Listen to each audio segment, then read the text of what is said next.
Welcome to episode 12 of The Culinary Citizen, a gastronomic guide to international relations. This is Sam Chappell-Sokol. And Kelsey Marr. Each week we introduce you to a concept or theme connecting food and people around the world. This week we are speaking to Dublin Institute of Technology doctoral candidate Elaine Mahan. Welcome to the program, Elaine. Hi there, everybody. Lovely to see you. Good to see you and hear you as well. As Kelsey mentioned, Elaine is a PhD candidate at the Dublin Institute of Technology, where she is focusing her dissertation on Irish state dining since 1922. Of course, that was the year that Ireland gained its independence from the United Kingdom. Last year, she published a brilliant paper called Ireland on a Plate, curating the 2011 state banquet for Queen Elizabeth II, in which she discusses the power dynamics, protocol, and diplomacy on display at that important state dinner.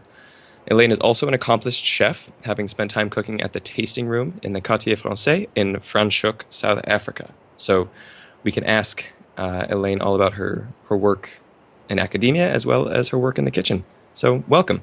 And thank you very much. Elaine, first of all, just tell us a little bit what interested you in food and what brought you to do doctoral research on state dinners? Well, thank you for having me. It's really lovely to be here. And this is a great opportunity to talk more about this whole area of diplomatic dining or diplomatic gastronomy.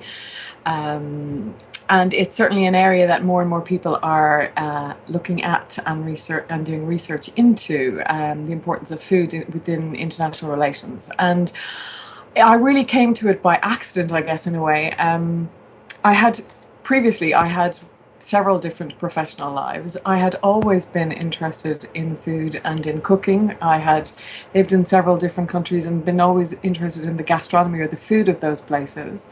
And several years ago, I returned home to Ireland at the end of 2007. I had worked as a private chef for several years in France prior to returning home.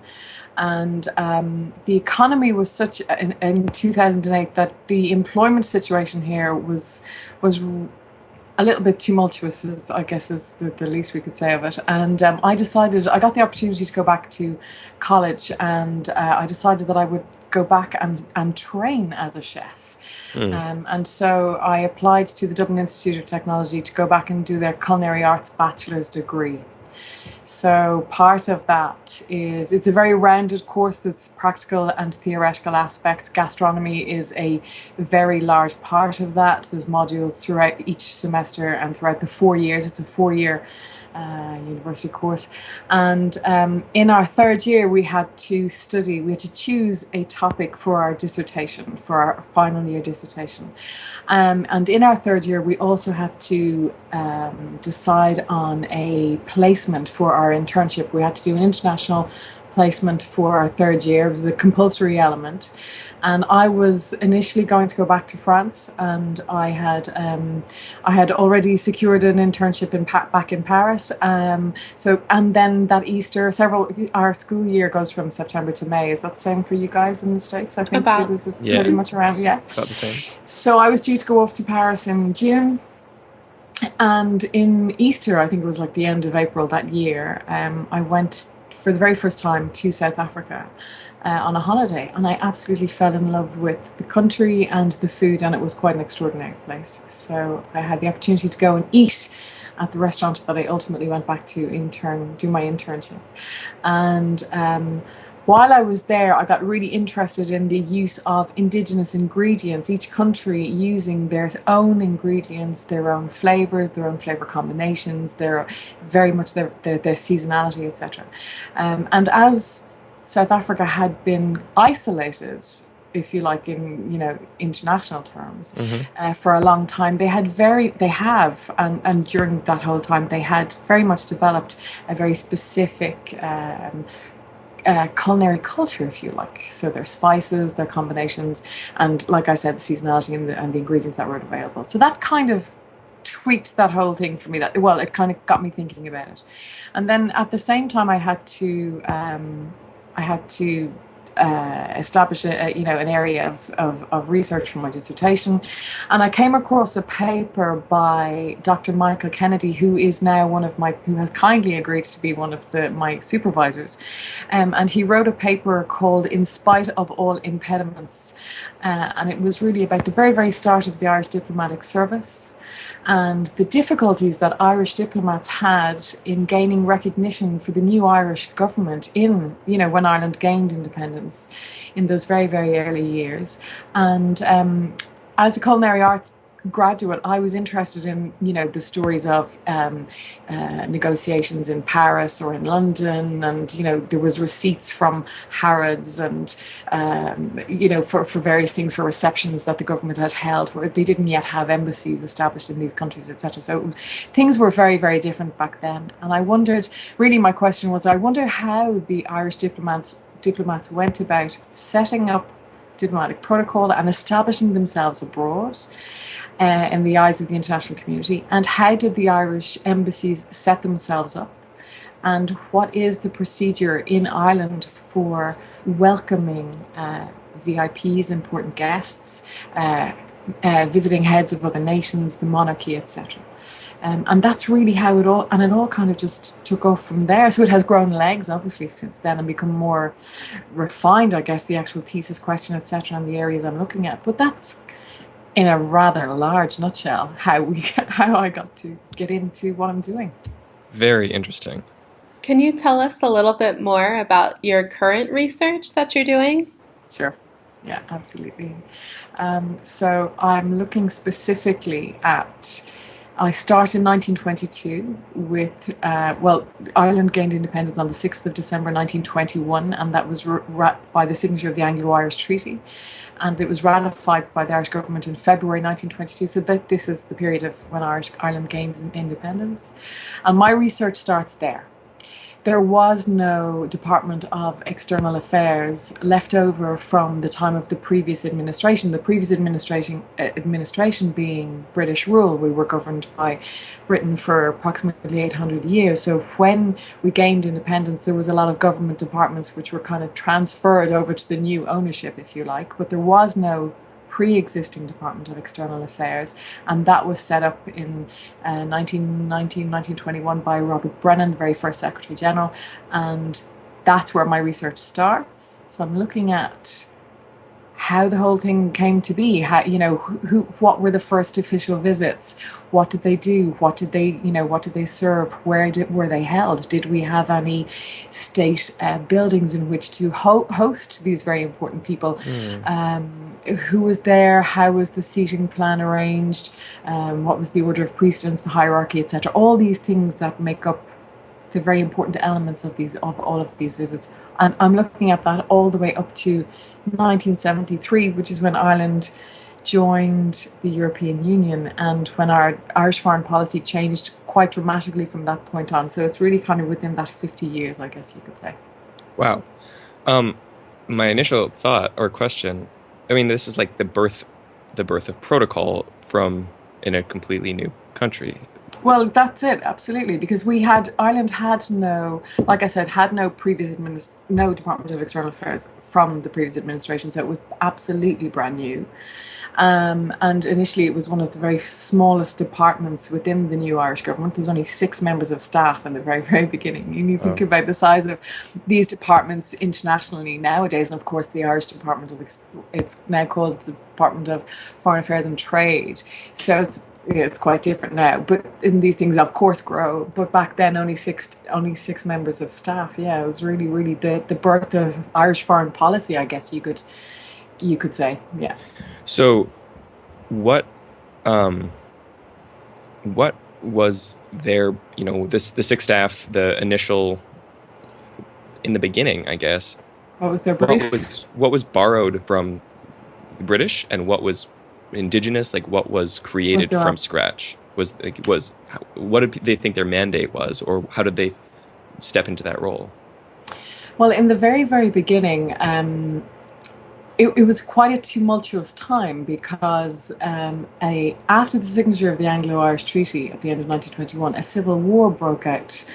And so in the very beginning of independence, it was there was a lot going on. Obviously, there's a civil war that lasted for over a year, and government departments were focused on that, on the civil unrest, and the department itself was focusing on trying to establish its relations abroad. There was very much an intention to be seen as a separate entity to Britain, and as a new constitutional entity, Ireland needed to gain international recognition abroad, to be recognised as its own sovereign state, separate from Britain. But there was also at that time that's how do you put this diplomatically, a certain reluctance on the part of some countries to be seen to be absolutely accepting the new Ireland in the form that it now appeared, for fear of maybe jeopardizing any of their own diplomatic relations with Britain. So it was there was a lot going on at that time.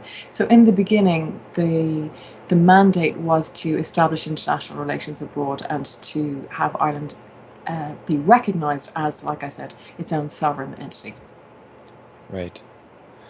So in that period, so it's really 1922 to 1973.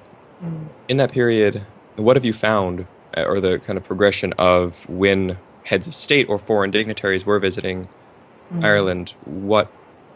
How was diplomacy done? How was protocol done? And how was food used? Like, what have you come to, at least at this point in your research? At this point, yeah, because obviously I'm not finished right, yet. Of course, there's more, and we can talk again in a couple of years or something. Sure, absolutely. Right. Well, I hope it won't be that maybe that not that long. But so what I'm looking at the moment, the research has been primarily separated into several sections, if you like, several phases. And the first phase is 1922 to 1939 with the outbreak of World War II, and then 1940 to 1973. And there are several important events in there. So obviously there is independence, which is at the beginning, if you like, of the research. There is World War II, which breaks out in 1939. And then we have Ireland's membership of the United Nations in 1955. And then we have Ireland's membership of the European Union in 1973. So these are key times in Irish history, within this period in any case, where I can see, at least I can see from here, very distinct phases, and I can see progression, and I can see changes from obviously the 1920s. In the 1920s, there was very little diplomatic dining or, entertainment of foreign visiting heads of state. The visit of Queen Elizabeth in 2011 was a very, very, it was the pinnacle of what a state visit could be. It had all of the trappings, the pomp and the ceremony, all of the recognition on either sides of the fact that there was a visiting monarch a reigning monarch of one state visiting another state. So you can very clearly identify all the different trappings and the protocol and procedure there. In the 1920s, there was really none of that.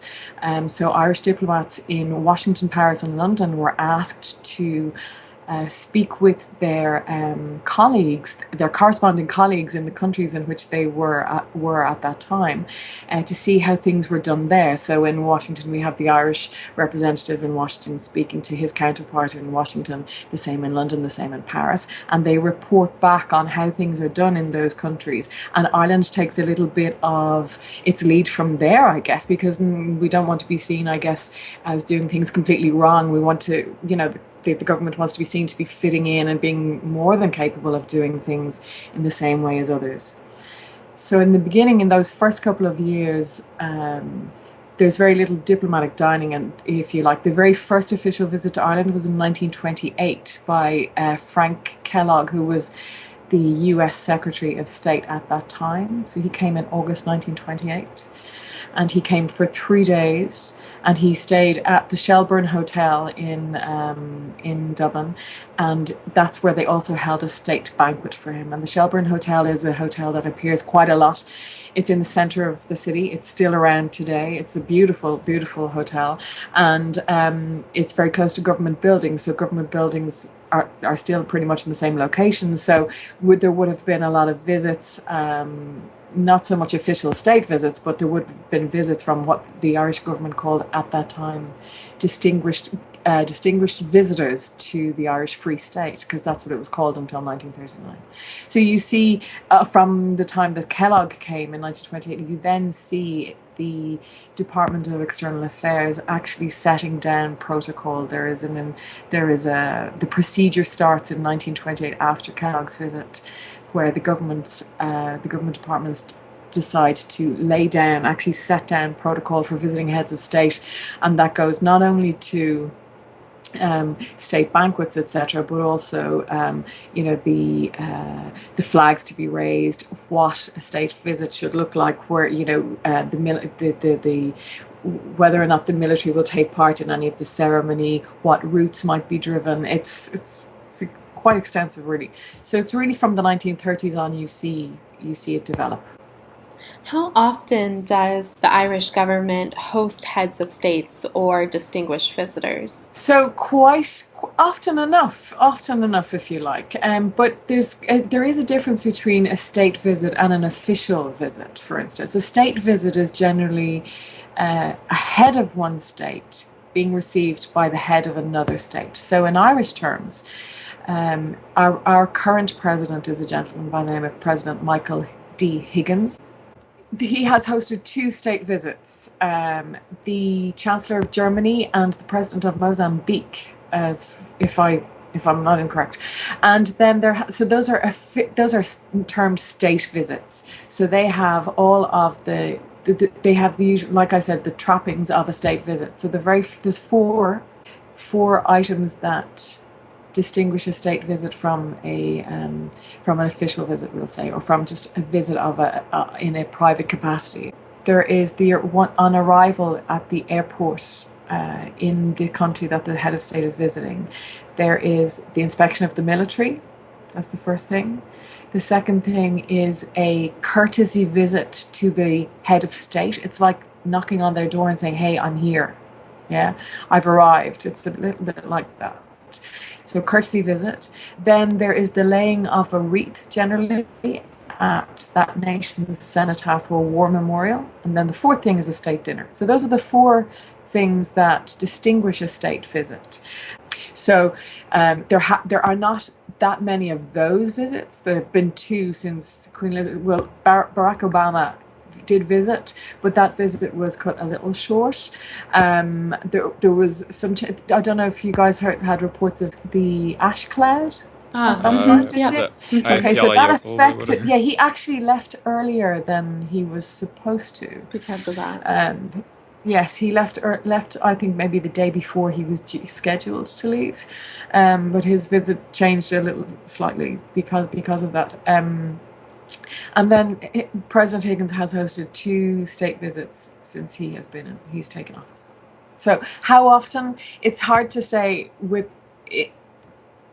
they are held, but there's a lot of background work goes on. So there's a lot of preparation for sometimes years before an actual state visit will take place. So these can be in the works for quite some time. An official visit, the Prime Minister of India visited last year, but that was an official visit. And there you go. An official visit will have, a banquet and then all that, but it generally has some sort of trade relations or something in perspective, in view, that's to be discussed, etc. At the time, for instance, when Prime Minister of India visited last year, it was about the setting up of Irish businesses entering the Indian market, and that's the type of thing you'll see in an official visit. So there will be a lot of protocol, a lot of preparation, but it's not called the same thing, and it's not quite the same thing. So, in general terms, I'd like to get into more of that 2011 meal, as well as some, maybe the visits of the German Chancellor and the President of Mozambique. But in general terms, what is that process when curating a state banquet? Kelsey and I, in our episode last time, talked about mostly American state dinners and how it takes months, up to a year, maybe 6 months, for State Department, White House chefs, everybody to get on the same page, curate a menu, get the entertainment together, create that whole experience for an actual state dinner. What, in general terms, what is the process when curating a state dinner or banquet? Well, the one that I'm most that I know the best, I guess, is the state banquet for Queen Elizabeth II. There's a lot of preparation goes on between the different, visiting the different protocol departments in the run up to all of this taking place. But once the official invitation has been made by the head of state to the other head of state, it can go quite slowly, or it can happen very quickly. In Ireland's case, once the invitation to visit was made by Mary McAleese, who was then the Irish president, the date was fixed for, I think, just several months later. It actually went very, very fast. So once the date was fixed, then the preparations could take place. It was very evident from the beginning that the venue would be Dublin Castle, and Dublin Castle was going to be an extraordinarily symbolic place because it had been the seat of British rule for, up until there's a whole story around when the keys were handed back to the Irish government representatives by the English when they left, when independence was gained. So it was quite evident that was going to be where it was held. The head chef, the person who curated the actual banquet, was a chef by the name of Ross Lewis, who is the chef patron of Chapter 1 restaurant here in Dublin. It's a 1 Michelin star restaurant. And he was contacted about 3 months before the actual visit and asked if he would be available, would he do a banquet for a very high profile state guest. He wasn't told who it was, he was just asked who. And he said yes. So he had several meetings with the protocol department and the Irish government. He was vetted every which way, and it was only after he had been completely vetted and after those preliminary meetings that he was told that it would be for the Queen, and that it would be in, I think at that stage it was about 10 weeks before it took place. So he had one brief. The brief was that all of the ingredients had to be sourced on the island of Ireland, and the main course was to be beef because we do very, very good beef here. And those, other than that, he could do pretty much what he wanted in terms of ingredients. It just everything had to be sourced in Ireland, and so he set about creating a menu. So at that time of the year, it was the month of May. So at that time of the year, you've got certain items that are available, especially in terms of seasonality, in terms of fruit and that. And so he had a look at the items that he was thinking of using, and he knew already certain of the soup suppliers that he would like to use based on his own personal experience, because he sources locally, or sources from the very best sources within Ireland in any case. So he already had a very, very good knowledge of who, or idea at least, of who he would use. And he had thought to serve lobster as the main course. He had been told that the main course needed to be beef, and he wanted to serve rhubarb as the dessert. But when somebody visits like this, a lot of there's going to be lunches and receptions and different meals, etc. So he had to check what was on the menu of the other meals also.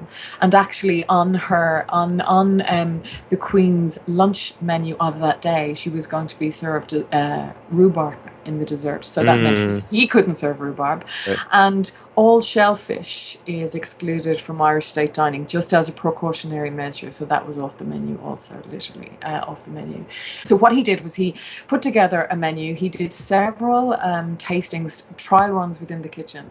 He had 2 sittings with the Department of Foreign Affairs and the Protocol Division, and members of staff, representatives from the British Embassy and the Queen's staff, and had 2 sittings, and then finally the menu was signed off. So that was probably wrapped up about a month beforehand. So that was the food. Then there were suggestions made in terms of the wine. There were no specific requests or dietary requirements made on behalf of the Queen. The only thing that they did was members of her staff conducted a walk through Dublin Castle before the actual day of the banquet to make sure that what she wore, that her wardrobe wouldn't clash with the surroundings. Now, I never knew they did that, did you? Oh, no, I never no knew idea. that. Wow. But it makes perfect sense, doesn't it? It makes Photo perfect op. sense. It's going to be a really important moment.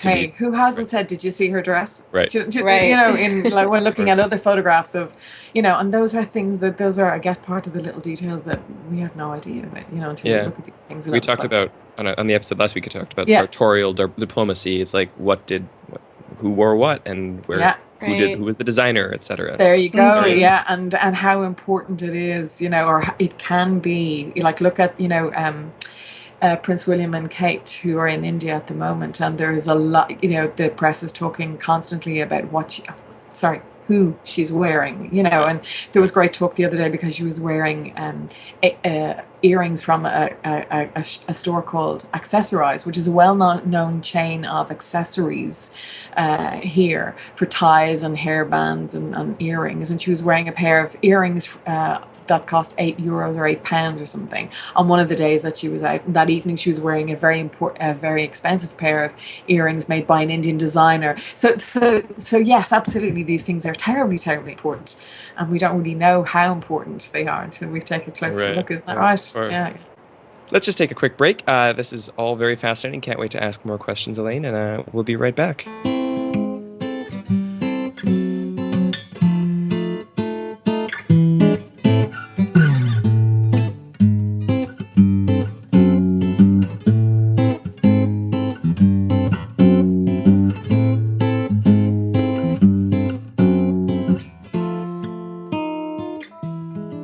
Welcome back to the Culinary Citizen. Today we're here with Elaine Mahone, and we were just talking about the preparations for the dinner.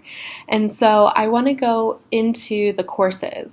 You mentioned that all of the products for the courses had to be from Ireland. So what was featured besides the beef for the main course? So the starter was featured organic Clare Island salmon, which was cured in a very sweet brine, and it was laid on top of a salmon cream, which combined the wild smoked salmon from Clare Island and some really fabulous creme fraiche from a place in south of Cork called Glenillan Farm, and that was set over a lemon balm jelly from the Tannery School Gardens in Waterford. And then all of that was garnished with a horseradish cream, some wild watercress and chive flowers from Wicklow. And then it was finished off with some rapeseed oil from Kilkenny and a little sea salt from West Cork. Wow.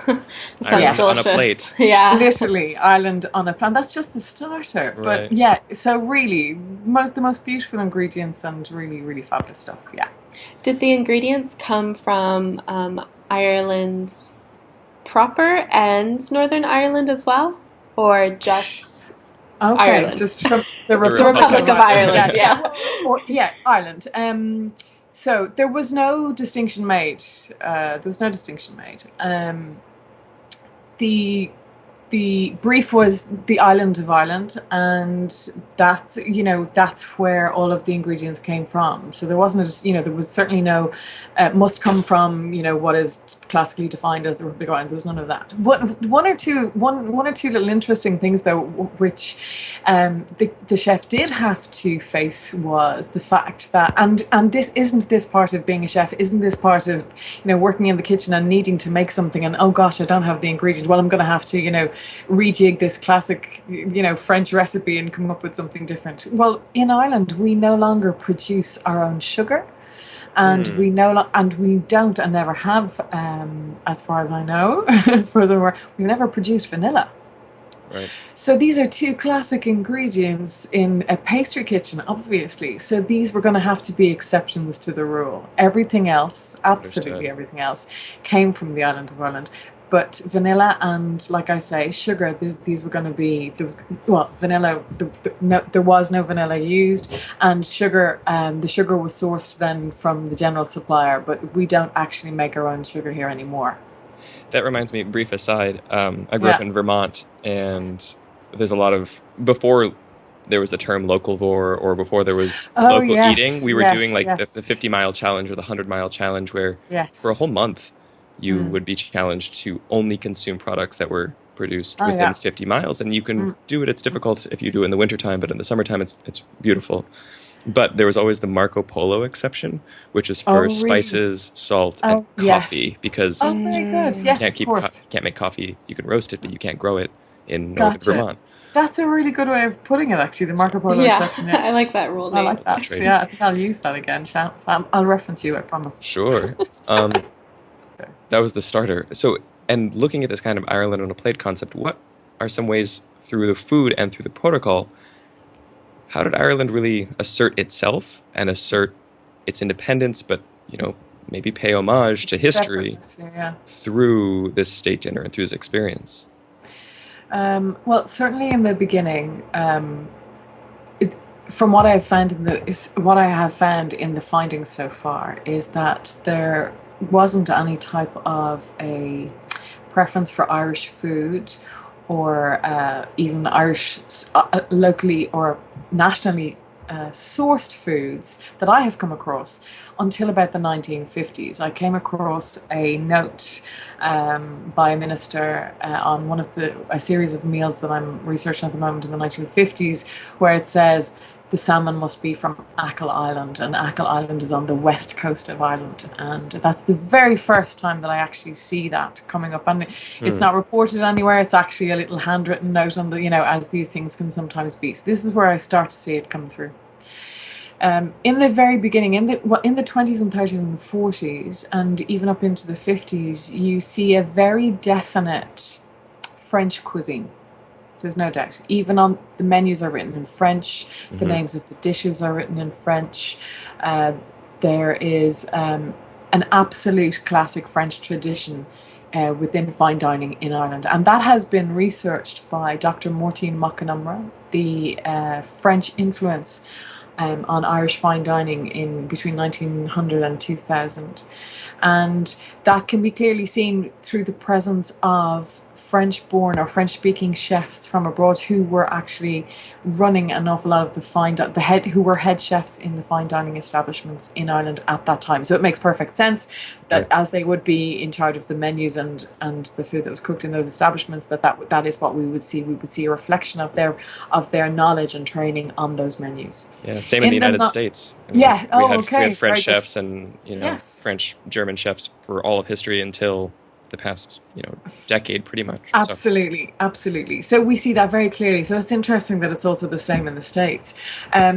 So we see that right up until the 50s and 60s, where at that time you start to see a shift from French cuisine to a kind of a Franco-Irish cuisine. So we start to see Irish ingredients being brought in, Irish soda bread, Irish salmon, and other items like that. Though there is still very much a very French influence, because an awful lot of the chefs, even if they may not be French themselves, they will have been trained under French head chefs, for instance, and then they will have taken up themselves the running of these kitchens or these establishments. So you see that training again coming through. And then in the last 20 to 30 years, you see a change. You see an absolute definite shift then into Irish cuisine, Irish chefs running these establishments. Who they might be French trained, because France has that position within the culinary profession, doesn't it? In terms of the established French tradition. So they will have been trained in that manner, but then they will each, and Ross Lewis says it himself. He says Ross Lewis, who did the Queen's Banquet, he says, I'm a French trained chef, but I'm Irish and I live in Ireland and I use Irish ingredients. So it's the technique more so than the ingredients then in that case. And then in the last 15 to 20 years, there's been a real shift in terms of Irish food. People always associated the potato with Ireland, or thought that there wasn't really much of a culinary tradition. And there has been a lot of research in the last couple of years which is showing very, very clearly that there is an awful lot more to Irish cuisine than what we might previously have been thought, and a lot of it was very stereotypical, if you like. So it's also a very interesting time in terms of the research. They say a nation's cuisine, a nation's cuisine is its court cuisine. So in other words, it's it's Right. kind of its hierarchy. It's the its representatives. It's the cuisine that would be served by its leaders to other leaders. And really, what I'm trying to do is to see, well, how does that story apply to Irish leaders since independence, and what can those findings potentially contribute to the historiography of Irish cuisine? Right, and that was actually feeds into the next question. That's your mission. That's your goal is to Well, is to contribute to the research. right. My thesis is, or if you like, my research question is, how did Irish leaders set up a procedure for diplomatic protocol since 1922? Right. How have they entertained, important guests, and what food has been served? What are the venues? What are the beverages that have been served? What about hierarchy and what protocol have they had to establish and apply? And is there any evolution in these trends in terms of the food, in terms of the procedure? Is there any of that coming through in the findings? And like I said, there's several different phases, 3 distinct phases, and I can see an evolution and changes in those trends in those phases right the way through. But it's still it's still early days in the research. I have a lot done, but I'm not finished yet. Right. Definitely look forward to chatting with you in however long next time, Yes, when you absolutely. come a little. We're curious. Well, first of all, last time you and I talked in December. Yeah. You talked about the difference between the phrase diplomatic gastronomy and culinary diplomacy. I did. What did I say? I think you just said that you preferred the former. You prefer diplomatic gastronomy over culinary diplomacy. Sure.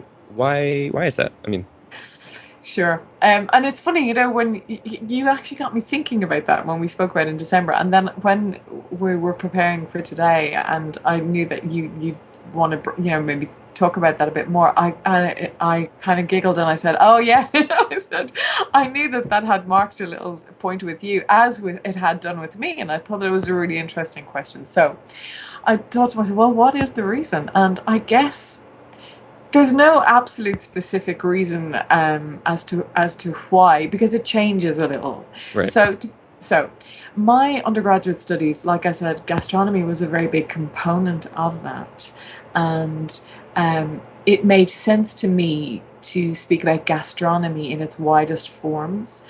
And therefore, because I'm looking at diplomatic relations, or the role of food in international relations, well, it made sense to me that we would speak of diplomatic gastronomy.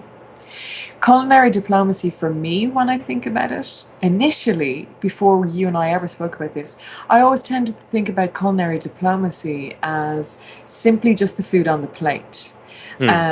And not so much about the history or the development or all the protocol that goes around, all the ceremony and all these things that make up a vital part of the diplomatic side of these events. And then I also refer to it at times as diplomatic dining, and depending on it just depends on the context, really. So for me, it doesn't have to be diplomatic gastronomy. I also refer to it as culinary diplomacy and diplomatic dining. I like all these phrases, and as we spoke with Paul a while ago, Paul Rockhauer, who uses absolutely. gastrodiplomacy. So yes, so I understand. I understand that. Yeah, I understand in that sense where the question would come from, because I read his stuff when I was doing my undergraduate, and I thought it was really interesting, and also at a time when this is such a new topic of research. Right. This whole thing, and it's quite extraordinary how this is growing over the last while. And we've met, and actually, Sam, I read your paper, Breaking Bread to Win Hearts and Minds. Is that the right name? Yeah. Very early on, and I've cited it several times at this stage, but when I read it, I went, that's it, this is what we're looking at, this is what we're talking about. And in my very early days of research and reading around it when I was doing my undergraduate, I read it, as Paul's as well, and I really you could really see the beginnings of this, area of research. And if ever you needed validation of a topic of research, next November, the UNESCO chair for the safeguarding of cultural heritage, Yeah. yes, is holding a conference in Paris in November called Table and Diplomacy, and I have been invited to speak at that. Oh, Wonderful. That's congratulations. Thank you. But what that for me, actually, what I found the most reassuring or satisfying, I guess you could say, from a research point of view, because a researcher's life can be a lonely one, because if the idea of a PhD is that you're bringing in new knowledge to the field, you're bringing in something new, that means that there may potentially not be a whole lot of people who know about or do what you do, right? So if ever there was a little bit of comfort to be received in that aspect, if you like. So there you go. So there you go. Yeah, I will have to look up that that conference, and I'm excited that you're going to be speaking at it. That's great. Thank you. That's awesome. So Elaine, tell us, what is your universal truth about food? That everybody loves food. And that's why it's important. Absolutely. I think that I think food is the great binder of society. I really do. I think that food is the thing that unites everybody, regardless of their station in life, what they do, it doesn't matter. I think that food is the great joiner. I want to say glue, but yeah, I really do believe that. Food is the great glue for society, the best glue. The tastiest, for sure. That's it, for sure. As a pastry chef, I'm always very interested to know, what is your absolute favorite dessert? Or pastry, not necessarily the same things. I die for just a really good, soft, kind of gooey chocolate chip cookie. I mean that's such an American answer, I think, but that's Do you make them, or do you go get them somewhere? I usually make them. There's also a place in San Francisco that makes an absolutely fantastic chocolate chip cookie called Dandelion Chocolate. I can give them a little great. plug. Okay, very good. Well, I'll have to when I get to San Francisco, I'll have to. I think I'm going to have a very long food list of places to go and visit and things to eat. What about you, Kelsey? I really love flan. I'm not sure if that's a pastry answer, but I love just having it with a cup of coffee and eating like very minute bites. It usually takes like a good 30 to 40 minutes for me to finish. So. Very good. Okay, well, thank you for answering my question. Of course. Ellen, what's your favorite pastry? It probably has to be a millefeuille or a Paris-Brest. Yeah. Those are also delicious and more challenging to make. when they're done right, they're an absolute dream. And, I'm not adverse to just picking one up from somewhere, and just because I really, really love those two. So when I see them out, I tend to just go for them. Yeah. Last time I was in Paris, I went to Pâtisserie des Rêves and had a Paris-Brest. Nice. And it was just, Yes. They are open. They've opened up in London last year, really? so I'm hoping that I'm hoping that they'll make it over here. Yeah. Yes, for sure. All right. Well, Elaine, it's about time to wrap up, but we'd love to let our listeners know how to follow your work or where they can read more. We've talked about the piece you wrote, Ireland on a Plate, curating the 2011 state banquet for Queen Elizabeth II. That's a free download. Just Google that, or we can put a link on my website. Sure thing, absolutely. I'm at Mahoney Lane on Twitter. My work, for the most part, is available for free download at Arrow at DIT. I can send you a link to that if you like. And that's the Dublin Institute of Technology that's website. That's right. There's a repository there for all of the academic work that is published, available for scholars or for anyone around the world to access freely. So I can send you a link to that also. That's great. And all my stuff is there. And the stuff to come, I have 2 pieces that will be added shortly. Amazing. Excellent. Can't wait to read those. Okay. Great. Good. Thank you so much, Elaine. You're very welcome. Absolute pleasure. And Thanks, you all. Kelsey. Thank you all for listening today to The Culinary Citizen. I'm so glad we had such a fascinating conversation, really interesting about and learning more about Ireland and Irish diplomatic dining, diplomatic gastronomy. As always, you can connect with The Culinary Citizen on our Facebook page. Just look up The Culinary Citizen, and you can also subscribe to the podcast on iTunes. Don't forget to leave a review if you like what you've heard. And if you ever want to reach us, or if you ever want to reach any of our guests, you can do so through us. Feel free to send us an email. The address is culinarycitizen@gmail.com. Thanks again, Elaine. Thank you, Kelsey. And we'll talk to you next time. Take care. Bye. Bye now.